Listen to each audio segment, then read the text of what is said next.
working abroad for their families. May they be blessed by God with good health and good opportunities. In the name of the Father, and of the Son, and of the Holy Spirit. Amen. The grace and peace of our Lord Jesus Christ, and the love of God, and the fellowship of the Holy Spirit be with you all. And with your spirit. Sisters and brothers, to prepare ourselves to celebrate these sacred mysteries, let us first call to mind our sins and ask the Lord for pardon and mercy.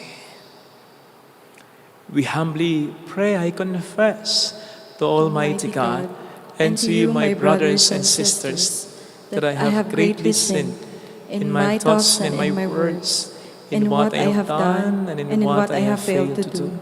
Through my fault, through my most grievous fault. Therefore I ask the Blessed Mary, ever Virgin, all the angels and the saints, and you, my brothers and sisters, to pray for me to the Lord our God.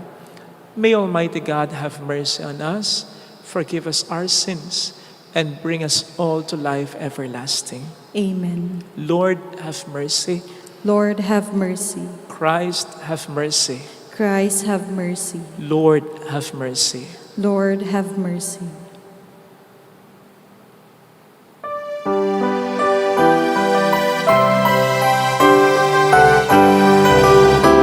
Papuri sa Diyos ang may taas, sa salmay kapayapaan, sa mga taong kinalulungan niya.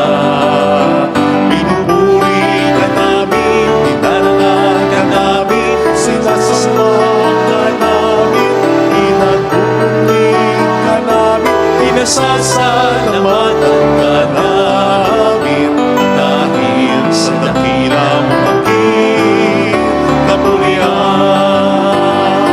Panginoong Diyos, Hari ng langit, kasamang makapangyarihan sa lahat, Panginoong Jesucristo.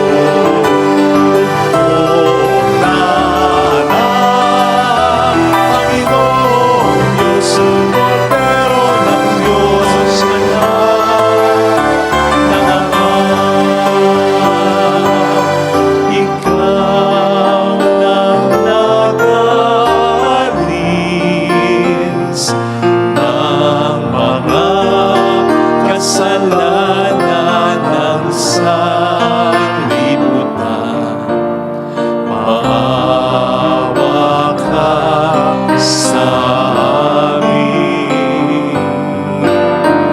Ikaw na nagtalis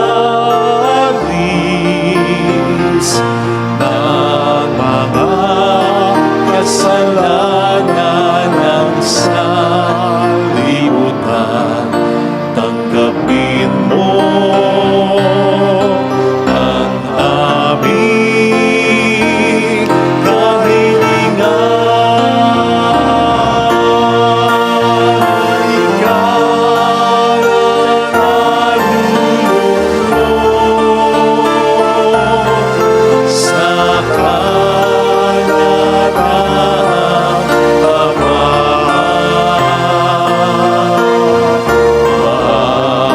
Maawa ka sa amin, sapagkat ikaw lamang ang banal, ikaw lamang ang Panginoon, ikaw lamang ang Jesucristo, ang panastasan kasama ng Espiritu Santo, sa kadakilaan ng Diyos Ama. Amen.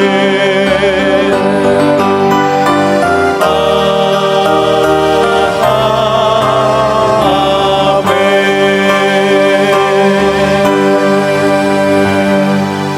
Let us bow our head and let us pray. Almighty ever-living God, who in the abundance of your kindness surpass the merits and the desires of those who entreat you, pour out your mercy upon us to pardon what conscience dreads and to give what prayer does not dare to ask. Through our Lord Jesus Christ, your Son, who lives and reigns with you in the unity of the Holy Spirit, one God, forever and ever. Amen. Please be seated. On the first reading, in Isaiah's Song of the Vineyard, the Lord expresses disappointment that Israel, his chosen vineyard, does not bear good fruits, but only the wild fruits of abuse and bloodshed. A reading from the book of the prophet Isaiah. Let me now sing of my friend's song concerning his vineyard. My friend had a vineyard on a fertile hillside. He spaded it, cleared it of stones, and planted the choicest vines. Within it, he built a watchtower and hewed out a winepress. Then he looked for the crop of grapes, but what it yielded was wild grapes. Now, inhabitants of Jerusalem and people of Judah, judge between me and my vineyard. What more was there to do for my vineyard that I had not done? Why, when I looked for the crop of grapes, did it bring forth wild grapes? Now I will let you know what I mean to do with my vineyard. Take away its hedge, give it to grazing, break through its wall, let it be trampled. Yes, I will make it a ruin. It shall not be pruned or hoed, but overgrown with thorns and briars. I will command the clouds not to send rain upon it. The vineyard of the Lord of hosts is the house of Israel, and the people of Judah are his cherished plant. He looked for judgment, but see bloodshed, for justice, but hark, the outcry. The words of the Lord. Thanks be to God. The vineyard of the Lord is the house of Israel. The vineyard of the Lord is the house of Israel. A vine from Egypt you transplanted. You drove away the nations and planted it. It put forth its foliage to the sea. It shoots as far as the river. The vineyard of the Lord is the house of Israel. Why have you broken down its walls, so that every passerby plucks its fruit? The boar from the forest lays it waste, and the beasts of the field feed upon it. The vineyard of the Lord is the house of Israel. Once again, O Lord of hosts, look down from heaven and see. Take care of this vine and protect what your right hand has planted, the Son of Man whom you yourself made strong. The vineyard of the Lord is the house of Israel. Then we will no more withdraw from you. Give us new life, and we will call upon your name. O Lord God of hosts, restore us. If your face shine upon us, then we shall be saved. The vineyard of the Lord is the house of Israel. For the second reading, St. Paul reminds us of the commandment of love that fulfills the law. As Christians, we are called to a life of love. Each of us must look after the welfare of our neighbor. A reading from the letter of St. Paul to the Philippians. Brothers and sisters, have no anxiety at all, but in everything, by prayer and petition, with thanksgiving, make your requests known to God. Then the peace of God that surpasses all understanding will guard your hearts and minds in Christ Jesus. Finally, brothers and sisters, whatever is true, whatever is honorable, whatever is just, whatever is pure, whatever is lovely, whatever is gracious, if there is any excellence, and if there is anything worthy of praise, think about these things. Keep on doing what you have learned and received and heard and seen in me.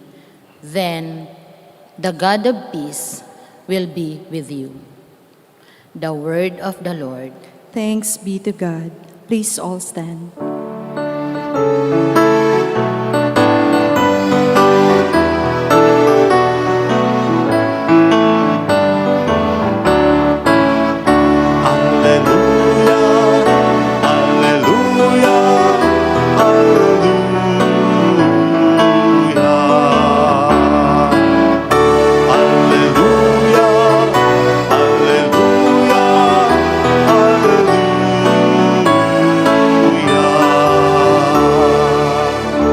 I have chosen you from the world, says the Lord, to go and bear fruit that will remain. Hallelujah, hallelujah,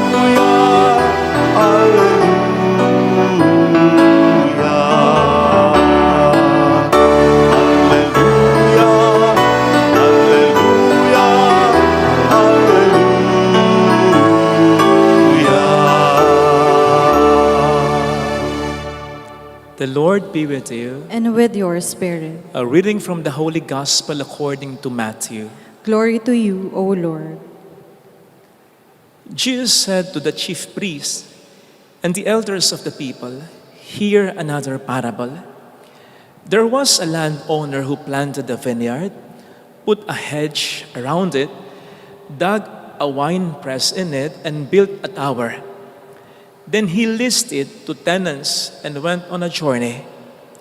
When vintage time drew near, he sent his servants to the tenants to obtain his produce. But the tenants seized the servants, and one they beat, another they killed, and a third they stoned. Again he sent other servants, more numerous than the first ones, but they treated them in the same way. Finally, he sent his son to them, thinking, they will respect my son. But when the tenants saw the son, they said to one another, this is the heir. Come, let us kill him and acquire his inheritance. They seized him, threw him out of the vineyard, and killed him. What will the owner of the vineyard do to those tenants when he comes?" They answered him, "He will put those wretched men to a wretched death and lease his vineyard to other tenants who will give him the produce at the proper times." Jesus said to them, "Did you never read in the scriptures, the stone that the builders rejected has become the cornerstone. By the Lord has this been done, and it is wonderful in our eyes. Therefore, I say to you, the kingdom of God will be taken away from you and given to a people that will produce its fruit." Sisters and brothers, the gospel of the Lord. Praise to you, Lord Jesus Christ. Ang misa pong ito, of course, ay para sa lahat, pero especially sa inyo po mga kababayan namin sa ibang bayan na nagtatrabaho para sa kanilang pamilya at para sa ating bansa na rin. Tama-tama sa inyo yung pangunang tanong, ano ang pangarap ninyo sa buhay? Para sa sarili niyo at para sa ibang tao, lalong-lalo na para sa pamilya ninyo. Nakahanda ba kayong magsakripisyo para sa mga pangarap na ito? May mga tao kasi na hanggang pangarap lang, ayaw nang magsakripisyo para maisakatuparan sa tulong ng Diyos sa mga pangarap na yan. Magaling lang mangarap. Sabi nga nila, libre ang mangarap, walang bayad. Kaya kahit sino, nangangarap. Madali, libre ang mangarap. Pero kapag kinakailangan ng gumasta, magtrabaho na, magsakripisyo na, kumbaga para sa pangarap nila, ayawan na. Magaling lang mangarap. Ang nakikita lang nila kasi, yung maganda ng estado ng mga taong hinahangaan nila sapagkat ito'y sikat na, may pera na, mas nakatutulong na sa iba, successful na, fulfilled na. Hindi nila nakikita yung mga sakripisyong binata ng mga taong ito para marating ang ganong estado. Kailangang magsakripisyo. Narinig po natin sa ating mga pagbasa, ang pangarap noon pa man ng Diyos para sa ating mga tao. Ang kaligtasan natin para dito. Lahat ginawa niya. Tayo nilikha niya. Tayo ay niligtas niya. Patunay lamang na kapag ginusto ng Diyos, kapag pinangarap ng Diyos, mangyayaring lubos. Pupwedeng madelay, pupwedeng magkaroon ng konting aberya, maantala, pero sa huli, siguradong mangyayari pa rin ang kalooban niya. Bakit? Kasi pagtatrabahuhan niya, pagsasakripisyuhan niya, ito dapat ang magbigay sa atin ng pag-asa para sa ating mga pangarap. Lalo na kung ang pangarap natin ay mai-align natin sa pangarap ng Diyos para sa atin. Actually, ito ang isa sa mga pinagdarasal ko. Basic kong pinagdarasal. Kapag may nagpapa-pray over sa akin with the intention, halimbawa, manalo sana sa eleksyon, makapag-abroad, matanggap sa trabaho, mag-boom yung binuksang negosyo, pumasa sa exam, etc. Ito ang lagi kong sinasabi. Lord, maabot nawa nila ang iyong pangarap para sa kanila. Lumalagay ako sa sigurado. Kasi mahirap masisi. Father Eka, nagpadasal ako. Ayun, talo. Denied ako. Hindi ako natanggap sa trabaho. Hindi ako nakapag-abroad. Hindi nag-boom yung binuksang kong negosyo. Sabihin, nagpadasal ka na lang, isisihin mo pa ako. Kaya, para sigurado, doon ako sa sigurado. Sa pangarap ng Diyos para sa atin, para sa inyo. Hindi sa pangarap lang natin. Kasi kung tayo lang ang mangangarap, pwedeng hindi matupad. Pwede tayong pumalpak. Maabot man natin ang ating pangarap, kung tayo lang ang nangangarap, kung hindi kasama sa Diyos sa ating pangarap, hindi natin mararamdaman ang tunay na galak. Pero kapag ang Diyos ang siyang nangarap para sa atin, lista mo na. Siguradong mangyayari yan. Maniwala ka at pag nangyari na, tayo magiging tunay na masaya. Pero syempre, dapat magtiyaga pa rin tayo, magsakripisyo pa rin tayo, magpakabuti pa rin tayo, manampalataya, magdasal pa rin tayo. Hindi dahil nakasalalay dito, hindi dahil nakasalalay sa atin ang pagkatupad ng pangapangarap ng Diyos para sa atin, kundi gagawin lamang natin ang lahat ng ito upang ipakita sa Diyos that we are very willing. Kasi hindi naman niya ibibigay ang mga pangarap niya para sa atin kung ayaw natin. Tingnan po ninyo si Justin Brownlee. Diba? Ang ganda ng ginawa niya, lalong-lalo na sa laban kontra China. Ang sabi nga ng ibang Pilipino, dapat i-declare natin itong national hero. Dapat ipagpagawa na dito ng rebulto. Si Justin Noype Brownlee, naturalized player po natin. Akalain mo, lamang ang China, 7, less than 2 minutes, home court pa nila. Grabe. May mga report pa yung ibang mga fans, mga Pilipino, hindi pa daw pinapasok ang pinarioritize yung mga Chinese talaga. Hindi natin alam. Pero nandun sila sa home court ng China. Akalain mo, sunod-sunod ang naging puntos niya, including that game-winning 3, game-winning basket na lalong nagpasingkit sa mga in-check. Hindi. Akalain mo yun. Grabe. Galing! Pero alam po ba ninyo na hindi ito ang unang pangarap niya? Ang unang pinangarap niya ay maging NBA player talaga. May skills naman siya. And he tried not just once, but a couple of times. It's just that hindi siya pinalad. Kasi maliit yung size niya, yung height niya, pagdating sa forward ng NBA. So ang nangyari, napunta siya dito sa Pinas. Now, eto, masasabi ba natin na demotion ito? I don't think so. Sapagkat kung pag-uusapan kasikatan, kung pag-uusapan pera, kung pag-uusapan lalong-lalo ay ang pagmamahal ng tao sa Kanya, ang nagmamahal ngayon sa Kanya, ang indebted ngayon sa Kanya, hindi lang isang estado sa Amerika, kundi isang buong bayan, isang buong bansa, ang bansang Pilipinas. Pupwedeng hindi natupad yung pangarap niya, pero ang natupad ay ang mas magandang dihamak na pangarap ng Diyos para sa Kanya. At yan ay sa dahilang sa kabila ng mga failures na naranasan niya, nagsikap pa rin siya, nagpakabuti pa rin siya. Ang bait niyan. sumampalataya pa rin siya. Kaya nga, bukod sa basic na dasal ko sa mga nagpapa-pray over sa akin, pag napagdasal ko na sila, ng dasal na, Lord, sana matupad nila ang iyong mga pangarap para sa kanila. Ang lagi kong pinapayo, basta kahit anong mangyari, magsikap pa rin, magtiyaga pa rin, magpakabuti pa rin, manampalataya, magdasal pa rin, upang mas matupad ng Panginoon ang kanyang magandang plano para sa atin. Tama. Mahirap bumangon ng bumangon kapag ang dami ng mga frustration. Kapag nabigo ka na, nasaktan ka na, nagkaroon na ng problema. But come to think about it, meron bang nanalo ng hindi nabigo? Meron bang nasiyahan ng hindi nasaktan? Meron bang nagtagumpay ng hindi muna nakaranas ng mga problema sa buhay? Walay! Kasama sa tagumpayan, kasama sa pagkapanalo yan, kasama sa sarap ng buhay yan. Besides, kung papansinin po ninyo sa Biblia, halos lahat ng mga ginawa ng Diyos na milagro at himala, napapangunahan ng pagkabigo o problema. Halimbawa, the earth was a formless wasteland. O hindi ba malaking problema yan? Ang mundo ay walang kaanyuan, nababalot ng kadiliman. So anong nangyari? Nilikha ng Diyos ang sandaigdigan. O hindi ba? Himala yan? Nagkasala ang tao.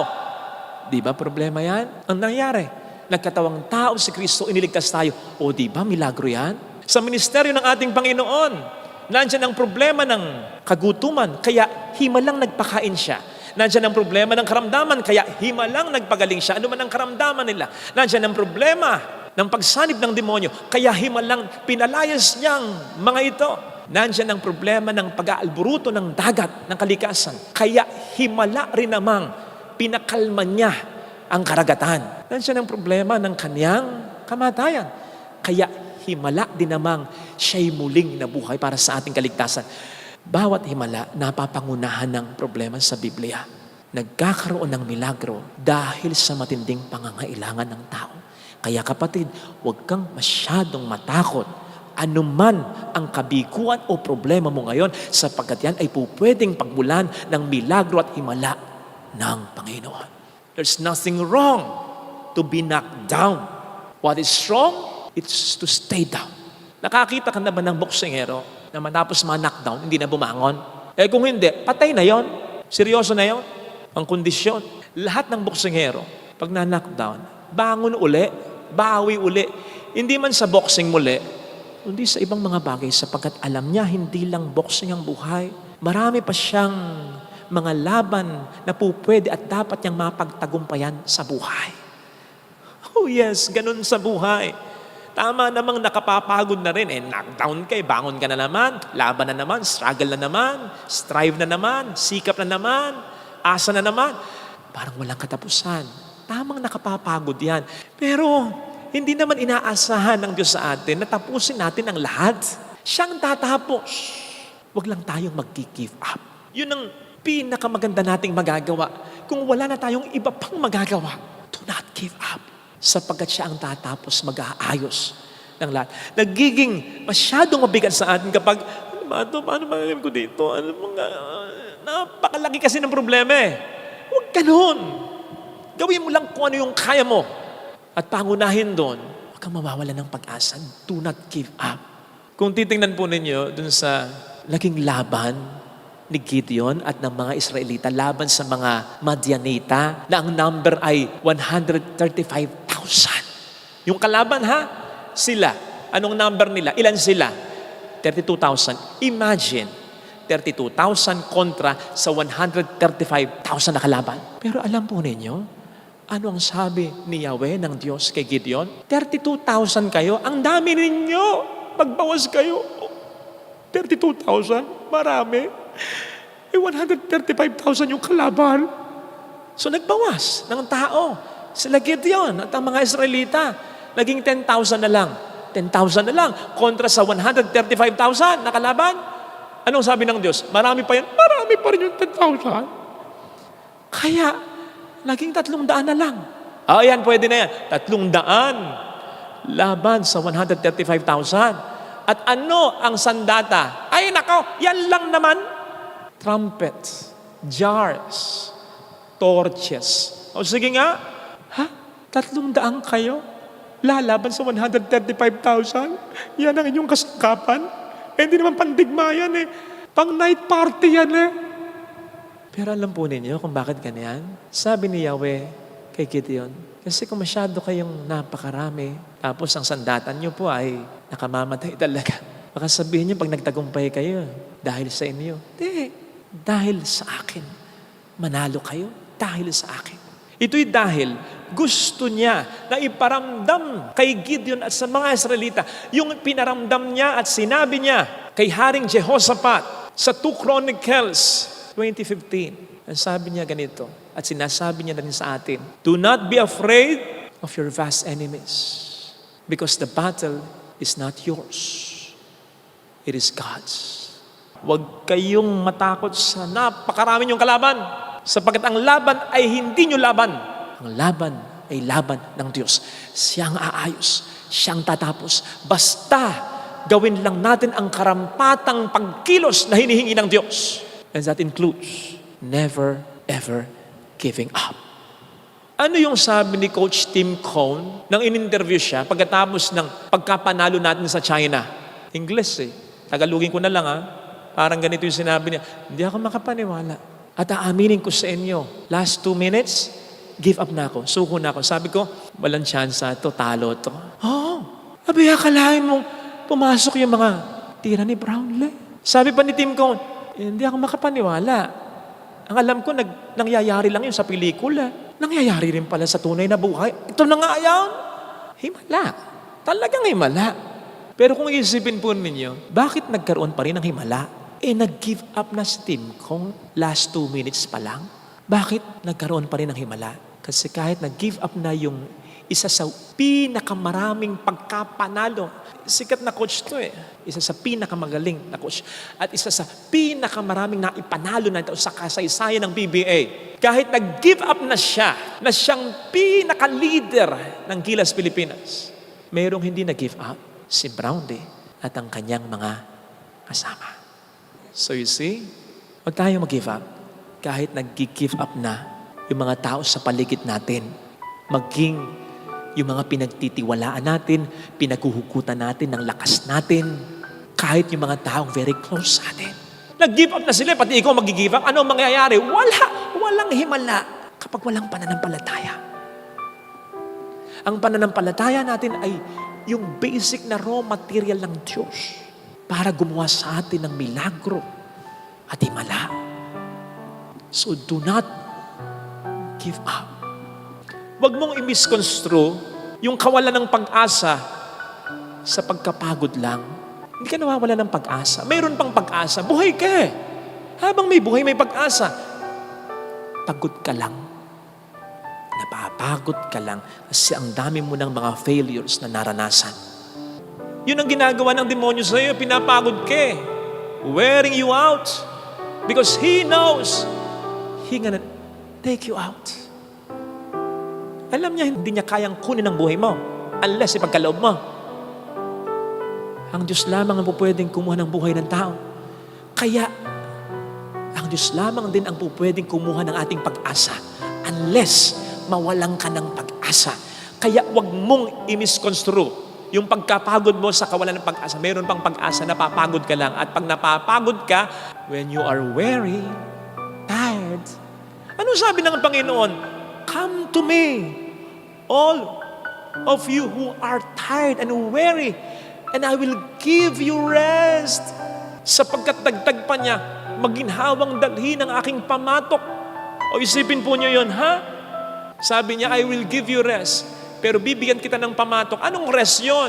Ang rest na sinasabi ng Panginoon ay hindi yung inactivity, hindi yung wala na tayong gagawin. Dapat may gawin pa rin tayo. Magsisika pa rin tayo. Magtsatsaga pa rin tayo. Sasampalataya pa rin tayo. Maniniwala pa rin tayo. Ang kaibahan lang ng sinasabi ng Panginoon na pahinga, ipapaunawa at ipaparamdam ko sa iyo. Hindi mo laban ito. Laban ko ito. Nakikipagtulungan ka lang sa akin. Kung pangarap mong iayos ang pamilya mo, maging magandang takbo ng buhay mo, makalampas ka sa mga problema mo, Kung pangarap mong na magbago, yung taong gusto mong magbago, kung pangarap mong magkaroon ng isang maayos na pamilya, pangarap ko rin yan. Actually, ako ang nagbigay sa'yo ng pangarap na yan. Pagtutulungan nating dalawa yan. You see, ang sinabi kong pangarap ay hindi naman yung manalo sa eleksyon. Hindi naman yung makapagtrabaho ng ganito, mag-boom yung ganitong negosyo. Kasi, sabi ko kanina, kailangan yung pangarap natin naka-align sa pangarap ng Diyos para sa atin. Sana yung pagkapanalo sa eleksyon, pagkakaroon ng pera, sumikat ka, sana yan ay naka-align sa plano ng Diyos para sa iyo. Pero doon ako sa mas safe, sa pinaka-safe. Yung pangarap na maayos ang ating pamilya, yung pangarap na magbago tayo, yung pangarap na maka-move on tayo, yung pangarap na maging matatag tayo, yung pangarap na maging biyaya tayo sa ibang tao, lalong-lalo na sa mga mahal mo, sa mga mahal ko. Yun, sigurado. Pangarap din ng Diyos yun. Proyekto din ng Diyos yun. Kaya, pahinga ka lang kung napapagod ka. Kasi may mangyayaring maganda. Dahil ito rin ay pangarap na yan.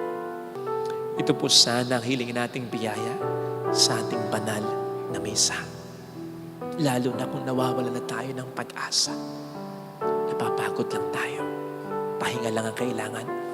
Pero yung pahinga na pagkapit ng mas magipit sa Panginoon nating mapagmahal at makapangyarihan. Amen. Lagyan natin ang ating kanang kamay sa tapat ng ating puso.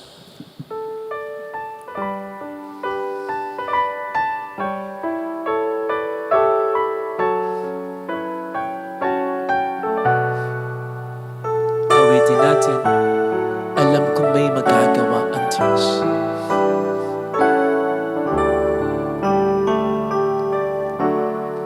Alam kong may magagawa makapangyarihan siya. ang Diyos. Alam kong may magagawa ang Diyos. Alam kong may magagawa Walang imposible sa Kanya ang Diyos. kung ako'y magtatapat. Kung ako'y magtatapat Sa Kanya'y maglilingkod. sa Kanya'y maglilingkod. Alam kong may magagawa ang Diyos. Basta, pangarap din ng Diyos. Alam kong diringgin ng Diyos ang sampo ko sapagkat mahal na mahal niya ako. Alam kong diringgin ng Diyos ang sampo ko dahil alam niya ang pinagdaraanan ko. Kung ako'y magtatapat, sa Kanya'y maglilingkod. Alam kong diringgin ng Diyos ang sampo. Sikit natin ang ating mga mata. Panginoon, salamat sa mensahe ko ngayon na hindi ako nag-iisa sa mga pangarap ko na ikabubuti ng kapwa ko, lalo na ng pamilya ko. Salamat. Kasi there are really times na napapagod na ako, nahihirapan ako, nasasaktan ako, naghahanap ako, pero walang ibinibigay sa akin. Kahit pasalamat, kahit pagpapahalaga, kahit appreciation, affirmation, wala. Pero hindi naman pala ako nawawala ng pag-asa, pagod lang. At sa iyo ko hahanap ng kapahinga. Give me rest. Hallelujah, Lord. Have mercy on me. Hallelujah. And on my family. Siya ay muling babalik sa atin. Hindi Kanya iiwan. Hindi Kanya kapabayaan. I-claim mo yan. Paniwalaan mo. Hallelujah. Huwag mo pabayaan kunin ng demonyo ang pag-asa mo. Hallelujah. Huwag mo isuko sa Kanya kahit konti na lang. Lumaban ka. Babalik ang Sabi niya, kahit kasi laki na lang ng budol ng kustas ang pananampalataya mo, basta huwag kang mawawala ng pangangay kung magandang mangyayari sa ang hindi mo kaya gawin, ang Diyos ang gagawa para sa iyo. Kung lalapit ka kay Jesus, siya ang magiging kalakasan mo, siya ang magiging konsolasyon mo, siya ang magiging kakampi mo, siya ang magiging tagapagtanggol mo, siya ang magiging kagalingan mo. Mayroong magandang mangyayari sa iyo. Sigurado yan. Kasi pagtatrabaho mo, pagsasakripisyo ka na. Kung lalapit kay Jesus. Glory to the Father, and to the Son, and to the Holy Spirit. As it was in the beginning, is now, and ever shall be, world without end. Amen. Please rise, and we declare, I believe in God, the The Father Father Almighty, Creator of heaven and earth, and in Jesus Christ, His only Son, our Lord, who was conceived by the Holy Spirit, born of the Virgin Mary, suffered under Pontius Pilate, was crucified, died, and was buried. He descended into hell. On the third day he rose again from the dead. He ascended into heaven and is seated at the right hand of God, the Father Almighty. From there he will come to judge the living and the dead. I believe in the Holy Spirit, the Holy Catholic Church, the communion of saints, the forgiveness of sins, the resurrection of the body, and life everlasting. Amen. Offertory.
Pray, sisters and brothers, that our sacrifice may become acceptable to God's loving Father.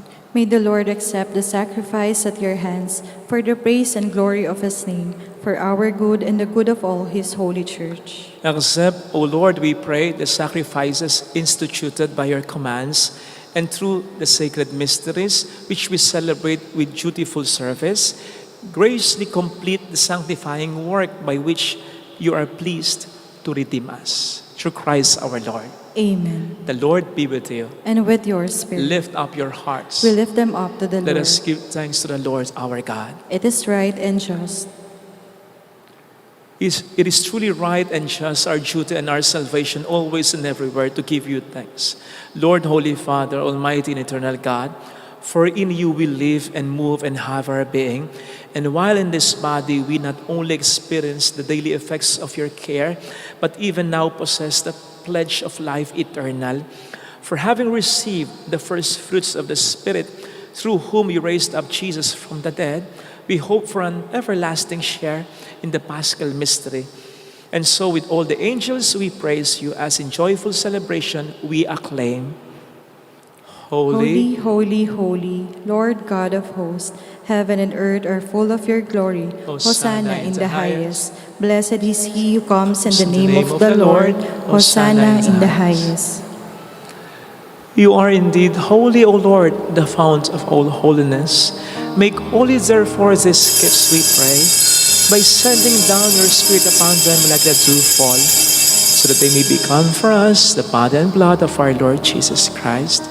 At the time he was betrayed and entered willingly into his passion, he took bread, giving thanks, broke it, gave it to his disciples, saying, "Take this, all of you, and eat of it. For this is my body, which will be given up for you."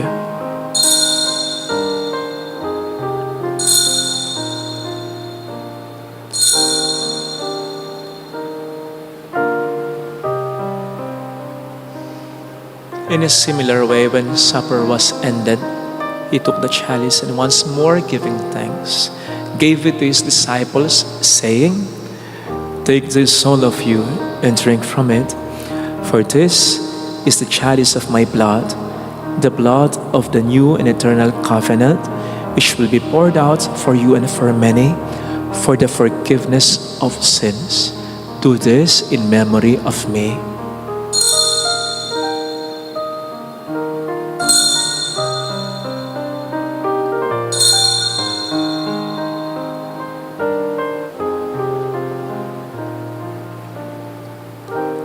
Let us proclaim the mystery of faith. When we eat this bread and drink this cup, we proclaim your death, O Lord, until you come again. Therefore, as we celebrate the memorial of his death and resurrection, we offer you, Lord, the bread of life and the chalice of salvation, giving thanks that you have held us worthy to be in your presence and minister to you. Humbly we pray that, partaking of the body and blood of Christ, we may be gathered into one by the Holy Spirit. Remember, Lord, your church spread throughout the world and bring her to the fullness of charity, together with Francis, our Pope, Dennis, our Bishop, and all the clergy. Remember also our brothers and sisters who have fallen asleep in the hope of the resurrection, especially those for whom we will now pray. Let us pray for our departed loved ones. Welcome them into the light of your face. Have mercy on us all, we pray, that with the Blessed Virgin Mary, Our Lady of Lazaret, Mother of God, Saint Joseph, her spouse, with all the blessed apostles and saints who have pleased you throughout the ages, we may merit to become co-heirs to eternal life and may praise and glorify you through your Son, Jesus Christ. Through him, and with him, and in him, O God, Almighty Father, in the unity of the Holy Spirit, all glory and honor is yours forever and ever. Amen. Gathering all our prayers and thanksgiving into one, let us call on God, our loving Father.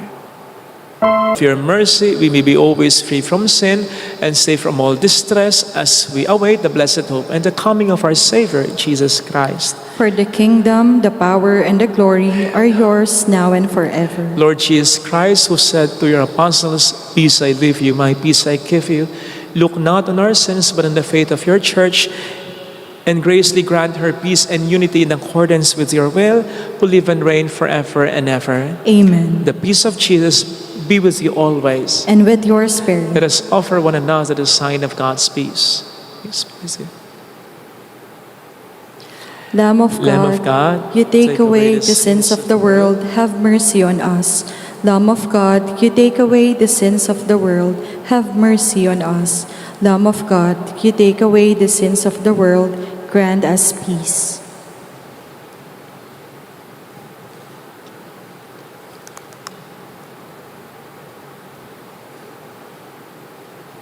Behold, Jesus, the Lamb of God, who takes away the sins of the world. Blessed are those called to the supper of the Lamb.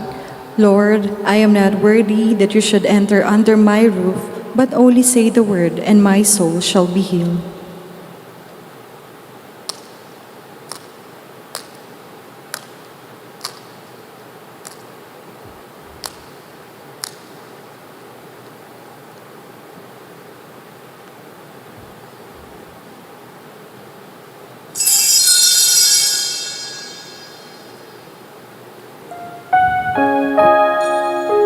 An act of spiritual communion.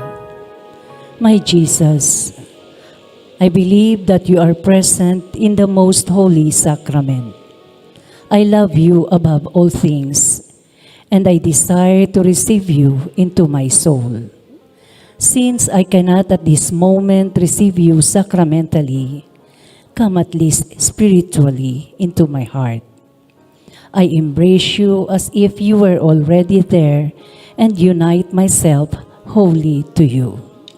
Never permit me to be separated from you. Amen.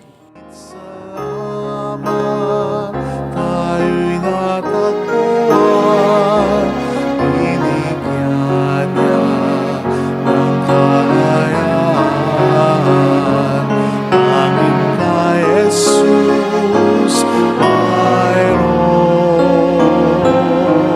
tagumpay.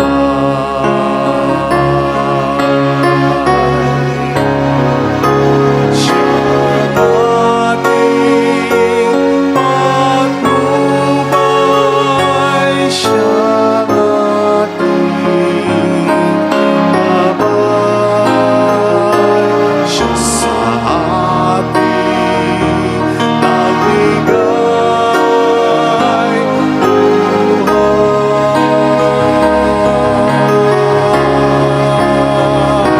Si Jesus ang katotohanan, si Jesus ang mahal, siyang ating Panginoon, magpakailan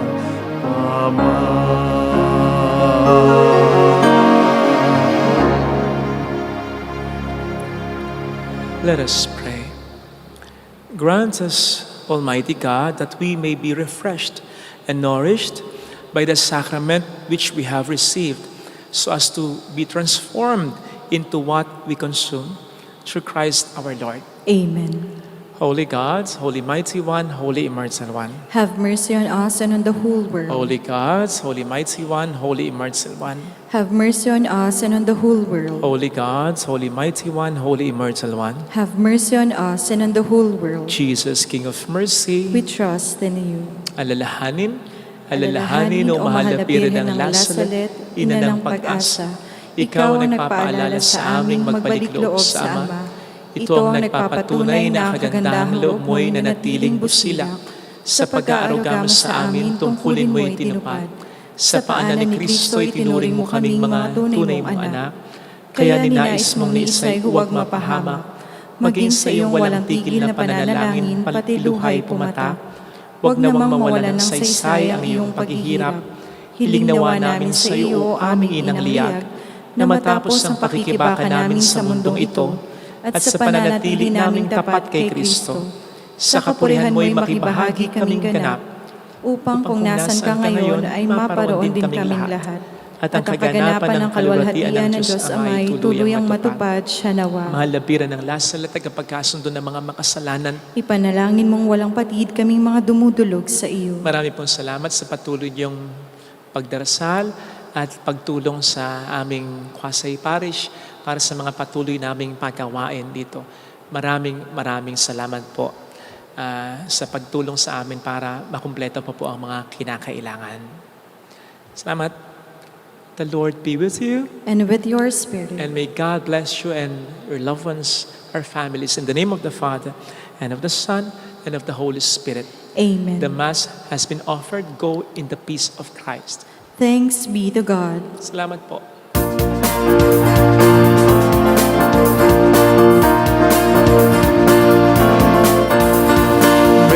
Mary, Mother of the Lord, here is our prayer we sing to you. Let your tears sit in our minds and hearts as once they fell at Nazareth. Tell your people how to live again. Tell your people how to sing again. Tell your people how to dance again. Tell your people how to pray again.